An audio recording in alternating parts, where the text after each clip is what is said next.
Hi, my name is Squdlum, and I don't believe in wasting time, so the solution to all of your problems is called Voicemeeter Banana. I'm going to put it on the screen. Woo, there you go. If you want to stick around and learn more about it, feel free. So I don't think this issue is specific to just FL Studio users. I think anybody who uses ASIO4ALL drivers probably has an issue with this. But when I started out, I was working in FL Studio, and I'd, hop over to YouTube for like a quick video tutorial on a specific technique, and no audio would play. In fact, there wouldn't be audio coming from any program outside of FL Studio.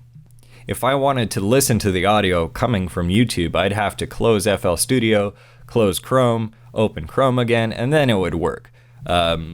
And if I switch to the primary sound driver, that doesn't work either.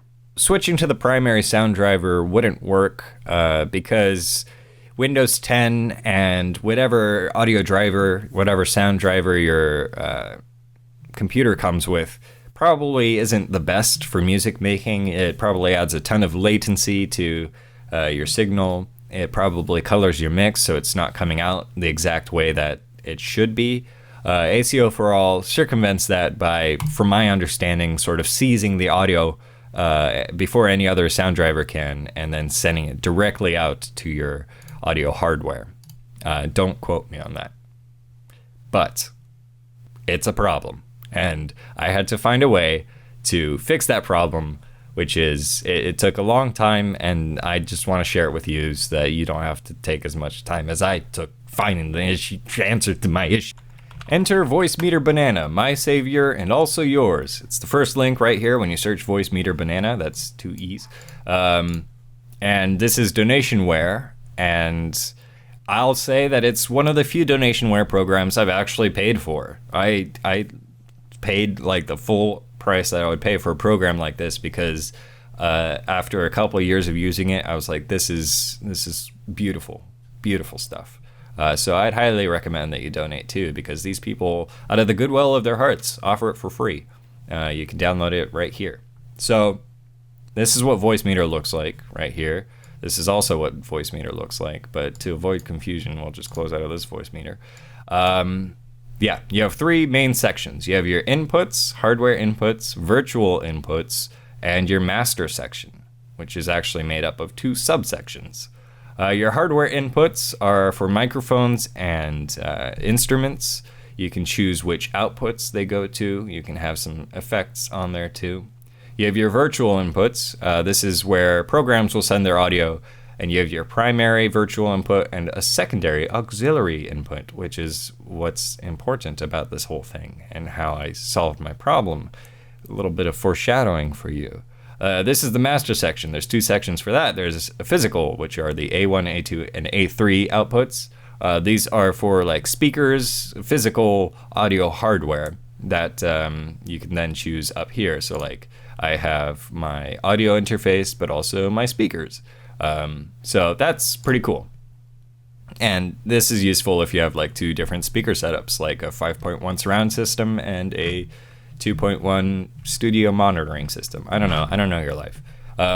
You've got your virtual outputs as well, which I'll cover later. That's the bonus section at the end of the video. Stay through to the end. So how do you get ASIO to work with Voicemeeter? Well, first you want to set your general Windows audio to Voicemeeter input, right? Not auxiliary input. And that will send, and every program will send to Voicemeeter VAIO from there on. Then you can go into your ASIO settings, and up here in your VB audio, you have your input, Voicemeeter VAIO, and auxiliary VAIO. You can say, send to this output, and suddenly your FL Studio is sending to this one and not interfering with anything on this input. So all your desktop audio can play concurrently with your FL Studio audio. So you can listen to a podcast while you're producing. I don't know why you do that, but that'd be cool if you could do that and not be confused. And I wish I could do that. One final use for Voicemeeter, which just makes it a cool program in general, you can use these virtual outputs as microphone inputs for other programs. That's insane, but pretty much you can say, send my desktop audio to B1 or B2, And then you can choose B1 or B2 as your microphone input in another program like Skype, and suddenly you're sending desktop audio over Skype as if it's your microphone audio. And then you can just put your microphone on top of that and send that to B1 too. It all works. It's beautiful. It's wonderful. It's elegant black magic.